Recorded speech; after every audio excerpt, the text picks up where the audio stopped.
18절에서 23절까지 말씀을 한 절 한 절씩 교독하시고 마지막 23절은 같이 읽도록 하겠습니다. 18절입니다. 예수 그리스도의 나심은 이러하니라. 그의 어머니 마리아가 요셉과 약혼하고 동거하기 전에 성령으로 잉태된 것이 나타났더니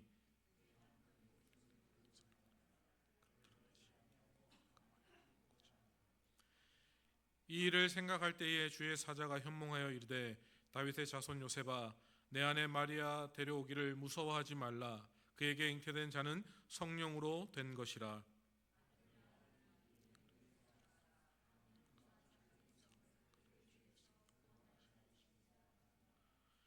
이 모든 일이 된 것은 주께서 선지자로 하신 말씀을 이루려 하심이니 이르시되 보라 처녀가 잉태하여 아들을 낳을 것이요 그의 이름은 임마누엘이라 하리라 하셨으니 이를 번역한즉 하나님이 우리와 함께 계시다 함이라. 아멘. 사랑하는 성도 여러분, 세상은 지금 성탄을 맞아 엄청나게 분주하게 돌아갑니다. 거리에는 불빛이 가득하고 사람들은 선물과 약속으로 바쁜 나날을 보내고 있습니다. 그러나 오늘 이 수요일 밤 우리는 세상의 소음에서 잠시 벗어나서 말씀 앞에 조용히 서기 위해 이 자리에 나왔습니다. 성탄절은 매우 기쁜 날입니다. 그러나 동시에 질문을 던지게 하는 날이기도 합니다. 왜 하나님은 이 땅에 아기의 모습으로 오셔야 했는가라는 질문입니다. 오늘 우리는 이 질문 앞에서 마태복음 1장의 말씀을 통해서 하나님이 우리에게 오신 이유를 함께 살펴보기를 원합니다. 마태복음 1장에서는 예수님의 계보에 대한 기록과 예수님이 어떻게 성육신하여서 이 땅에 오시게 되었는가에 대한 내용들이 기록되어져 있습니다. 예수님이 성육신하여서 이 땅에 오신 날을 기념하는 날이 바로 성탄절입니다. 우리는 이 성탄절의 사건을 통하여서 두 가지의 의미를 발견할 수가 있게 됩니다.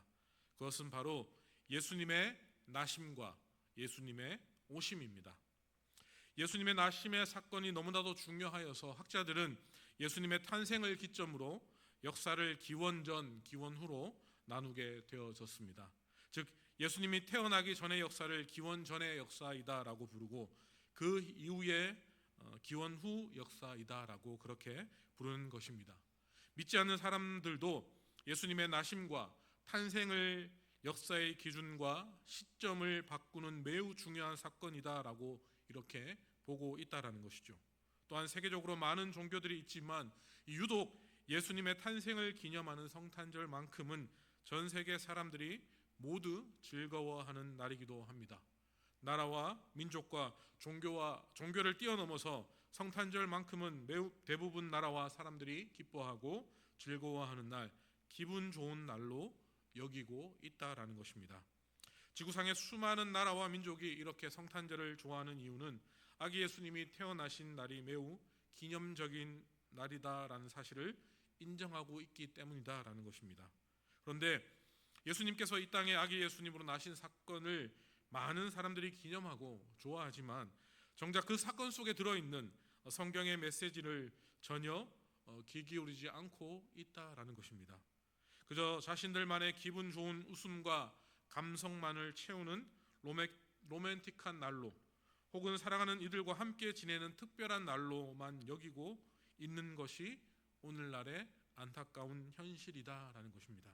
그런데 더 큰 문제는 교회와 믿는 그리스도인들도 이러한 세속적인 분위기에 휩쓸려 가고 있다라는 것입니다.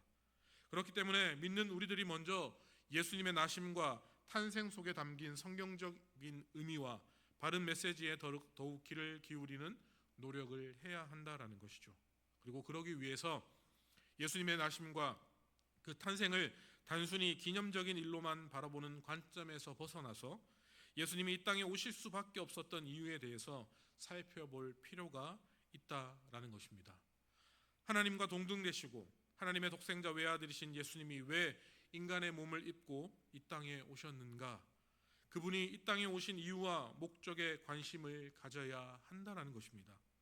예수님이 이 땅에 오신 이유를 알기 위해서 우리는 가장 먼저 그분의 이름에 대해서 살펴볼 필요가 있다는 것입니다. 왜냐하면 그 예수님의 이름 속에 담긴 뜻과 의미가 그분이 이 땅에 오신 이유와 목적을 우리에게 알려주고 있기 때문입니다. 그래서 오늘 본문에서 가장 중요한 핵심적인 단어는 성육신으로 오실 메시아의 이름, 즉 예수와 임마누엘에 있다라는 것입니다. 우리는 오늘 예수와 임마누엘이라는 그 이름 속에 담긴 의미를 통하여서 예수님의 성육신의 목적, 또 하나님의 독생자이신 예수 그리스도가 이 땅에 오신 이유에 대해서 살펴보는 시간을 가져보도록 하겠습니다. 첫 번째로 임마누엘이라는 이름에 담긴 의미를 통하여서 예수님의 성육신의 목적에 대해서 살펴보도록 하겠습니다. 우리 본문의 23절의 말씀을 같이 한번 읽어 보시겠습니다. 보라, 처녀가 잉태하여 아들을 낳을 것이요 그의 이름은 임마누엘이라 하리라 하셨으니 이를 번역한즉 하나님이 우리와 함께 계시다 함이라. 아멘. 이 임마누엘이라는 말에는 하나님이 우리와 함께 하시다라는 뜻이 담겨져 있다라고 말씀하고 있습니다. 그런데 여기서 궁금증이 하나 생긴다는 것이죠. 예수님은 하나님의 독생자 외아들 되십니다. 그렇다면 하나님의 아들이 우리와 함께 하신다는 의미의 이름을 주셔야 하는데 그렇게 하지 아니하시고 하나님 자신이 우리와 함께 하신다라는 의미의 이름을 예수님에게 주셨다라는 것입니다. 저는 이 부분에 대해서 크게 두 가지 의미가 있다라고 살펴보고 있습니다. 하나는 예수님이 하나님의 독생자 외아들로서 성부 하나님의 전권을 위임받아 오셨다라는 의미가 있다라고 볼 수 있다라는 것이죠. 이 정권의 위임을 받았다라는 것은 예수님이 하나님의 대리자로서 이 땅에 대신 오셨다라는 것입니다. 그렇기 때문에 예수님이 이 땅에 오신 것 자체가 하나님이 이 땅에 오신 것과 동일하다라는 의미로 받아들일 수 있다라는 것입니다. 또 하나는 예수님이 하나님의 아들이시면서 동시에 하나님과 동등된 분이시기 때문에 그 예수님의 성육신의 사건은 곧 하나님이 이 땅에 오신 것과 같다라는 의미로 우리가 받아들일 수 있다라는 것입니다. 즉 예수님이 이 땅에 오심은 하나님이 백성들과 함께하기 위해서 오신 것과 동일하다고 받아들일 수 있다라는 것입니다. 이 임마누엘이라는 이름을 통해서 예수님이 하나님의 대리자이시자 하나님과 동등되신 존재로서 이 땅에 오셨고, 이는 곧 창조주 하나님이 우리와 함께 하시기 위해서 이 땅에 오신 것과 같은 것이다라는 것을 말하고 있다라는 것이죠. 전지전능하신 하나님이 우리의 인생길에서 우리를 만나주시고 우리와 함께 동행해 주시기 위해서 친히 육신의 몸을 입으시고 이 땅에 오신 사건, 그 사건이 바로 성탄절의 사건이고 예수님이 이 땅에 오신 이유와 목적이다라는 것을 우리에게 말해주고 있다라는 것입니다. 우리는 세상을 살아가면서 누구와 함께 하느냐에 따라 인생이 달라질 수가 있다라는 것입니다. 우리나라 옛말에 보면 친구 따라 강남 간다라는 말이 있습니다. 즉 나쁜 사람들과 함께 어울려 다니면 자연스럽게 나쁜 영향을 받게 됩니다.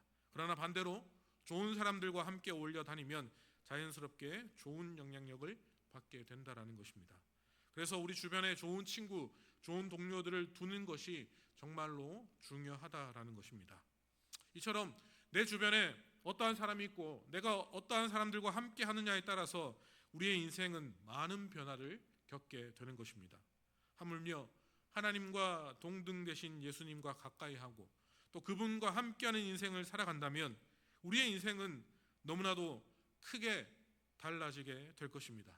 우리의 운명과 영혼이 새롭게 변화되는 그런 역사가 일어나게 된다라는 것입니다.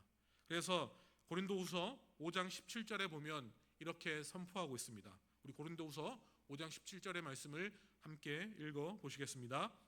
그런즉 누구든지 그리스도 안에 있으면 새로운 피조물이라 이전 것은 지나갔으니 보라 새 것이 되었도다. 아멘. 우리의 삶과 인생 가운데 선한 영향력이 있는 사람을 만나고 능력이 있는 사람과 함께하는 것이 중요하지만 그것보다도 중요한 것이 있다라는 것입니다.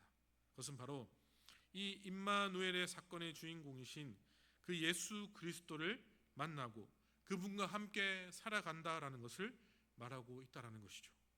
예수님은 단순히 선한 영향력이 있는 사람이나 능력이 좋은 인물이 아니라 하나님과 동등되신 하나님의 독생자 아들이십니다. 그렇기 때문에 우리는 그 예수님을 만나야 하고 그분과 함께하는 인생을 사모하며 그분과 함께하는 인생을 살아내야 하는 성도들이다라는 것입니다. 그런데 여기서 더 중요한 것은 하나님이 우리가 그분을 만나기 위해서 먼저 손을 내밀기만 기다리지 아니하시고 하나님 자신이 먼저 우리에게 손을 내밀어 주셨다라는 것입니다. 하나님이 우리를 너무나도 사랑하셔서 그분이 우리의 인생의 주인이 되어주시고 우리를 영원히 그분의 자녀로 삼고 싶으셔서 그분의 독생자 외아들 예수 그리스도를 이 땅에 친히 보내주셨다라는 사실입니다. 예수님 역시 친히 하나님의 뜻을 받들여서 기쁨과 즐거움으로 하나님의 모든 영광을 버려두고 낮고 낮은 이 땅에 오셨다라는 것입니다. 성탄절은 단순히 아기 예수님이 이 땅에 오신 날이라서 기뻐하는 날만이 아니다라는 것이죠. 우리는 이 아기 예수님이 이 땅에 오신 이유와 목적 때문에 기뻐해야 한다는 것입니다. 예수님이 이 땅에 오신 이유와 목적은 바로 하나님이 우리와 함께 하신다라는 그 임마누엘의 뜻에 담겨져 있다라는 사실입니다. 하나님이 우리와 함께 하신다는 말씀은 어느 특정한 때뿐만 아니라 언제나 어디서나 늘 우리와 함께 하신다라는 것을 우리에게 말씀하고 있다라는 것이죠. 그래서 성탄절은 하나님이 우리와 영원히 함께 하시고 싶어서 또 그분의 독생자 예수님을 이 땅에 보내신 날입니다. 그리고 이 사실을 인하여서 기뻐하고 감사하는 날이 바로 성탄절이 되어야 한다는 것이죠. 지금도 우리와 함께 하고 계시고 또 지금도 우리와 늘 동행하시는 그 하나님, 우리는 매일의 생활 속에서 나와 함께 하시는 그 하나님을 기억하면서 날마다 하나님 앞에 기쁨과 감사의 삶을 살아갈 수 있는 우리 모든 성도님들이 다 될 수 있기를 간절히 바라겠습니다. 두 번째로 예수라는 이름에 담긴 의미를 통하여서 예수님의 성육신의 목적에 대해서 살펴보도록 하겠습니다. 우리 본문의 21절의 말씀, 본문의 21절의 말씀을 다 같이 읽어 보시겠습니다. 아들을 낳으리니 이름을 예수라 하라. 이는 그가 자기 백성을 그들의 죄에서 구원할 자이심이라 하니라. 아멘. 예수라는 이름은 여호와가 구원하신다라는 뜻을 가지고 있습니다. 여기서 이 구원이라는 말은 매우 광범위한 의미를 가지고 있지만 오늘 본문에서는 천사가 전달하는 그 구원의 의미는 일상적인 위기에서의 구원을 말하는 것이 아니라 보다 근본적인 문제와 위기로부터의 구원을 나타내는 말입니다. 인간들이 겪는 일상적인 위기에서는 구원이 아닌 보다 근본적인 문제와 위기로부터의 구원이 무엇이겠습니까? 그것은 바로 죄로부터의 구원이다라는 것입니다. 많은 사람들이 예수님이 이 땅에 오신 이유에 대해서 잘못 이해하고 있습니다. 어떤 사람은 예수님이 이 땅에 사람들에게 사랑과 화평을 전파하기 위해 오셨다 이렇게 주장합니다. 또 어떤 사람들은 가난과 질병으로부터 건져내어 주시기 위해 오셨다 이렇게 말합니다. 또 어떤 이들은 여러 가지 핍박과 억압으로부터 사람들을 해방시키기 위해서 예수님이 이 땅에 오셨다라고 주장합니다. 질병에서의 구원, 경제적인 어려움에서부터의 구원, 자유와 불평등으로부터의 구원, 인간이 가지고 있는 모든 불행에서부터의 구원, 이러한 구원을 위해서 예수님이 이 땅에 오셨다라고 주장하는 사람들이 많이 있다라는 것입니다. 그러나 오늘 성경은, 오늘 말씀에서는 예수라는 이름을 통해서 자기 백성을 죄에서 구원할 자이다라고 분명하게 선포하고 있다라는 것입니다.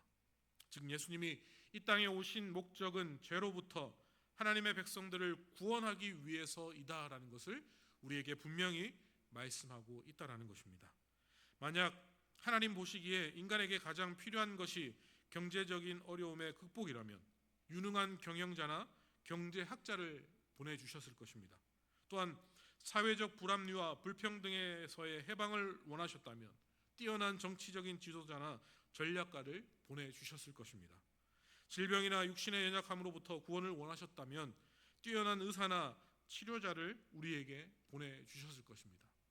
보다 쉽게 이야기하자면 그 당시 예수님이 로마의 황제의 자녀로 태어나게 하시고 전 세계를 정복하여서 영원토록 통치하도록 역사하셨으면 금방 우리가 말한 위의 모든 문제들이 해결되어질 수 있었을 것입니다.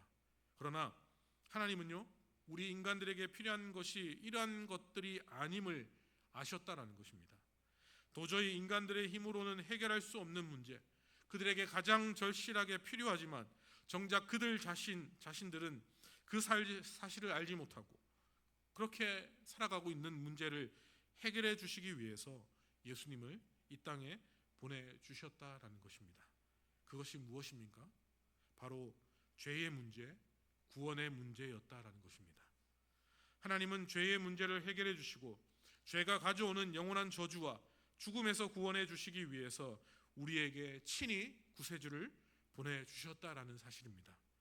그래서 예수의 이름 자체가 바로 구원이며 그분의 이름 자체가 그분이 이 땅에 오신 가장 큰 목적이 죄로부터의 구원임을 나타내고 있다라는 것입니다. 죄의 싹은 죽음이고 그 결과 모든 인간은 영원한 하나님의 거룩한 진노를 피할 수 없게 되었다라는 것을 우리에게 말씀하고 있습니다.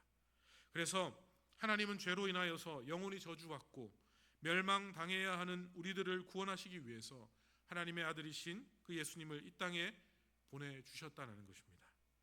우리의 죄를 대신하여서 속죄의 제물로 십자가에서 목숨을 내어 놓으시게 하셨습니다. 이 땅에 오신 예수님은 우리의 죄를 대속하시기 위하여서 십자가에서 친히 돌아가셨다는 것이죠. 그분의 피 흘림으로 우리의 죄의 문제는 해결되어졌습니다. 그리고 우리의 영원한 승리와 생명을 위하여서 다시금 부활하셔서 하늘에 올라가 하나님 우편에 계십니다. 우리가 이 사실을 믿고 그 예수님을 우리의 구원자요 주인으로 믿고 받아들일 때 우리는 우리의 모든 죄와 허물을 용서받고 하나님의 자녀가 될 수 있다라는 것을 믿으시길 바라겠습니다. 그러나 이 사실을 믿지 않고 받아들이지 않는 자들은 하나님과 상관없는 사람이 되는 것입니다. 그래서 성경은 고린도전서 1장 18절에서 이렇게 선포하고 있습니다. 우리 고린도전서 1장 18절의 말씀을 같이 한번 읽어 보시겠습니다. 십자가의 도가 멸망하는 자들에게는 미련한 것이요 구원을 얻는 우리에게는 하나님의 능력이라. 아멘. 우리를 죄로부터 구원해 주시기 위해서 하나님이 그분의 외아들을 이 땅에 보내신 날, 그리고 우리를 하나님의 자녀와 백성으로 삼아 주시기 위해서 속죄의 제물로 하나님의 독생자 아들을 이 땅에 태어나게 하신 날, 그날이 바로 성탄절이다라는 사실을 우리는 기억해야 한다라는 것입니다. 하나님은 우리와 함께하고 싶으셔서 예수님을 땅에 보내주셨습니다. 그리고 동시에 죄인된 우리를 용서하시고 깨끗하게 속죄하기 위하여서 이 땅에 친히 오셨습니다. 즉 우리를 죄에서 구원하시고 우리를 친히 하나님의 자녀로 삼아주시기 위하여서 이 땅에 오셨다라는 사실입니다. 우리를 죄가 가져오는 영원한 저주와 죽음으로부터 구원하여 주시기 위해 우리가 죄를 용서받고 하나님의 자녀로 삼기 위해서 예수님이 이 땅에 친히 오셨다는 것입니다. 예수님이 이 땅에 오신 이 성탄절의 사건이 있었기에 십자가의 사건도 있고 부활의 사건도 있을 수 있다라는 것입니다. 이 위대한 하나님의 구속의 사건이 모두 성탄절의 사건 안에 계획되어져 있고 포함되어져 있다라는 것입니다. 하나님이 이 땅에 오신 이유, 임마누엘 하신 이유, 그것은 우리를 구원하시고 우리를 하나님의 자녀로 삼으시기 위해서라는 사실을 절대로 잊지 마시고 이 사실로 말미암아 날마다 구원의 은혜와 사랑에 대한 감격할 수 있는, 그 사랑에 감사하며 살아갈 수 있는 우리 모든 성도님들이 다 될 수 있기를 간절히 바라겠습니다. 말씀을 정리하겠습니다. 오늘 우리는 육신을 입고 이 땅에 오신 하나님의 이름에 대해서 배웠습니다. 임마누엘, 우리와 함께 하시는 하나님, 예수, 죄로부터의 구원자, 이를 종합해서 말해본다면 다음과 같은 결론이 나와지게 되는 것입니다. 우리 예수님은 일평생 동안에 우리와 함께하여 주시고 동행하여 주시는 분이실 뿐만 아니라 우리를 죄에서 건져내어 주시는 유일한 분이시다라는 사실입니다. 한 발 더 나아가서 죽음 이후의 삶, 저 세상에서의 운명까지 책임져 주시는 구세주가 되어 주시는 분이십니다. 그분은 하나님의 독생자요, 하나님과 동등된 분이시고, 우리가 그분을 만나고 그분을 우리의 주님으로 모셔드린다면 우리의 인생, 우리의 운명은 달라지게 된다라는 것입니다. 선한 사람, 능력 있는 사람을 만나고 그 사람과 함께 있으면 우리의 인생이 달라지는데, 하물며 살아계신 하나님을 만나고 그분과 함께하는 삶을 살아간다면 우리의 삶은 기적과도 같이 새롭게 되어지게 될 것입니다. 그러나 우리가 여기서 명심해야 할 사실이 하나 있다는 것이죠. 그것은 예수님이 우리와 상관없는 분이 될 수도 있기 때문입니다. 하나님께서 우리에게 오신 성탄절은 분명 기쁜 날입니다. 그러나 모든 이에게 기쁜 소식이 아니다라는 것입니다. 진정 하나님이 함께 하시는 자에게는 구원의 기쁜 소식이 되지만, 그렇지 않은 사람에게는 이 성탄절의 사건은 명백한 심판의 사건이 되어지게 될 것입니다. 예수님은 우리와 함께 하시기 위해서, 또한 우리를 죄에서 구원하기 위하여서 오셨지만, 만약 우리가 그 예수님을 구세주로 영접하지 않는다면 그 예수님은 우리와 전혀 상관없는 분이 되십니다. 성탄절 하면 믿는 사람들보다 믿지 않는 사람들이 더 기뻐하는 것 같습니다. 요즘을 보면 그들은 왜 그렇게 기뻐하는지 이유를 정확히 알지 못하고 그냥 그 분위기에 취해서, 거리의 분위기, 사람들의 분위기에 취해서 그들은 기뻐합니다. 성탄절 이브와 성탄절 당일 때가 되면 술집과 거리마다, 상점마다, 백화점마다 사람들로 가득 차 넘쳐납니다. 그런데 교회는 그렇지 않다는 것이죠. 교회보다 거리나 유흥가에 사람들이 더욱더 붐빕니다. 그리고 그 사람들이 더욱더 기뻐하고 즐거워하고 그날을 기념합니다. 성탄절은 우리를 구원해 주시고 우리 곁에 계시기 위해 이 땅에 오신 성자 예수님의 희생과 그분을 이 땅에 보내신 성부 하나님의 사랑을, 그 사랑의 마음을 기억하고 기념하는 날입니다. 이 모든 은혜와 사랑을 우리에게 부어주신 하나님과 예수님께 모든 영광을 올려드린 날이 바로 성탄절입니다. 그런데 세상 사람들은 그 본질을 잊어버린 채 자신들의 개인적인 욕망과 쾌락을 채우는 날로 이 날을 보내고 있습니다. 이런 이들에게는 임마누엘로 오신 예수님은 구원의 하나님이 아닌 심판의 하나님으로 임하게 된다라는 사실을 그들은 알지 못합니다.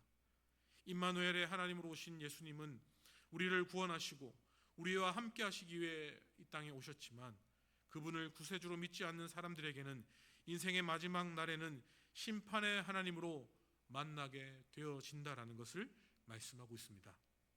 우리는 과연 어떠한 예수님을 만나시겠습니까? 우리와 영원히 함께 하시는 구원의 예수님을 만나려는 그런 믿음을 우리는 가지고 있습니까?